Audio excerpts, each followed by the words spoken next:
주시는 이에 감사하는 5분 묵상. 이사야서 44장 1절에서 8절. 나는 하나님께서 택하신 여수룬이다.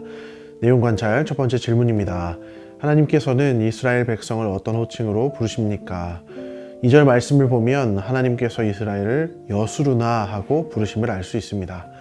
여수룬이라는 말은 정직한 자 또는 의로운 자라는 의미의 말이면서 오늘 본문에서뿐만 아니라 신명기 말씀에서도 이스라엘을 향한 애칭으로 쓰였던 단어입니다.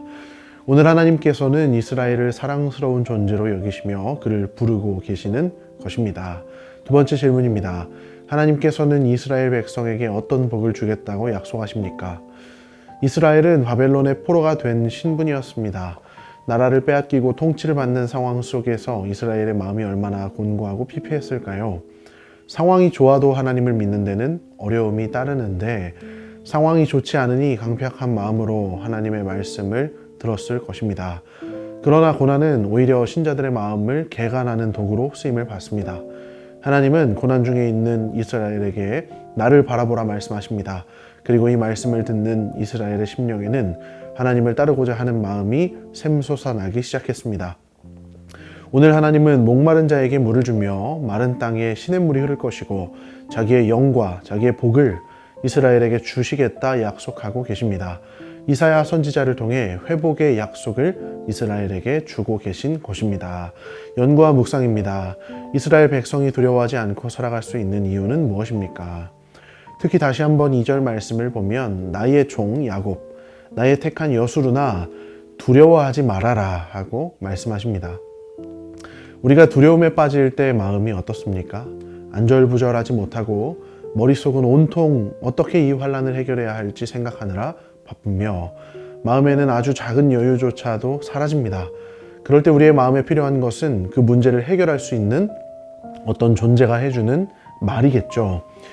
제가 결혼을 준비하면서 대출을 이리저리 알아보는데 당시 저의 신용으로는 도저히 원하는 만큼 대출을 받을 수 없을 것만 같았습니다. 그런데 은행의 대출 상담 직원이 걱정하지 마세요 고객님 하고 해주는 한마디가 얼마나 위로가 되던지요. 나는 이 문제를 몰라서 두려워하지만 이 문제를 잘 알고 있는 한 사람의 말이 나에게 큰 위로로 다가왔던 것입니다. 이처럼 하나님께서는 우리에게 두려워하지 말라고 말씀하십니다. 이 말씀은 우리에게 위로가 되는 말씀입니다. 왜냐하면 하나님은 우리가 두려워하는 모든 문제들을 너무나 잘 아시고 그 문제를 해결할 수 있는 능력의 하나님이시기 때문입니다. 오늘 우리도 이 말씀 앞에서 우리가 두려워하는 여러 가지 삶의 문제들을 더 이상 두려워하지 않기를 소망합니다. 느낀 점입니다. 두려워하는 이스라엘 백성을 향해 애정의 마음을 듬뿍 담아 위로하고 복 주시는 하나님의 약속을 보며 무엇을 느낍니까? 우리가 신뢰해야 할 분, 의지해야 할 이는 오직 하나님 한 분뿐이심을 묵상하게 됩니다. 삶을 살아가다 보면 참 많은 고통과 시련을 경험하게 됩니다. 이 문제를 해결하고 나면 이 다음 문제가 꼭 있습니다. 이 끝없이 찾아오는 인생의 문제들을 감당하기 위해서는 우리는 반드시 이 문제보다 큰 무언가를 의지할 필요가 있습니다. 세상은 경제적인 부요함에서 해결을 찾고 또 어떤 사람의 위로를 신뢰하고 마음의 평정심을 의지하기도 합니다. 그러나 말씀은 우리가 오직 의지할 이는 하나님이시라고 증거합니다. 8절 말씀은 이렇게 말씀합니다. 나 외에 신이 있겠느냐? 과연 반석은 없나니 다른 신이 있음을 내가 알지 못하노라. 과연 반석은 없나니 하나님이 아니고서는 우리가 의지할 만한, 우리가 기대고 피할 만한 반석이 없다는 것입니다. 이 세상의 험한 길 가는 동안 참된 평화가 어디 있나? 우리 모두 다 예수를 친구 삼아 참 평화를 누리겠네. 제가 좋아하는 찬송가의 가사인데요. 매번 문제는 달라지지만 우리가 의지할 바위는 변함없이 한 분 하나님뿐이심을 고백합니다.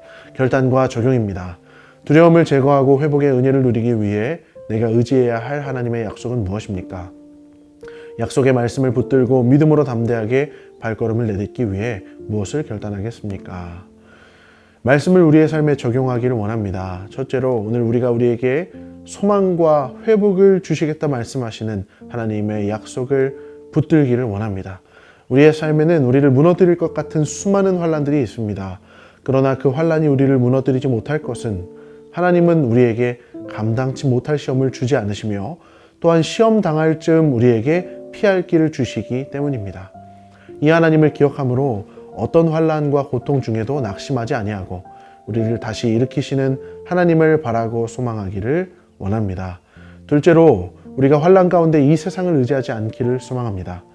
하나님은 나 외에 다른 반석이 없다, 나 외에 다른 신이 없다 말씀하셨습니다. 그러나 우리의 마음을 돌아볼 때 하나님이 아닌데도 의지하고 기다리는 것들이 있다면 오늘 그것을 끊어버리기로 다짐하기를 원합니다. 하나님이 아닌 것들에게 더 이상 관심을 주지 않고 그것으로 인해 전전긍긍하지 않으며 그것에 소망을 두지 않고 오직 하나님에게만 소망을 두며 하나님만을 바라고 하나님만을 즐거워하는 성문교회의 모든 영가족이 되기를 진심으로 소망합니다. 이 시간 다 함께 합심하여 기도하기를 원합니다. 우리를 회복시키겠다 말씀하시는 하나님의 약속을 붙잡을 때 우리의 상한 심령이 회복되게 하소서. 세상의 것들로 인해 낙심하지 아니하고 오직 하나님에게만 소망을 두며 바라고 즐거워하게 하소서. 교회와 모든 영가족들을 붙들어 주시고 회복하시는 하나님을 경험케 하소서.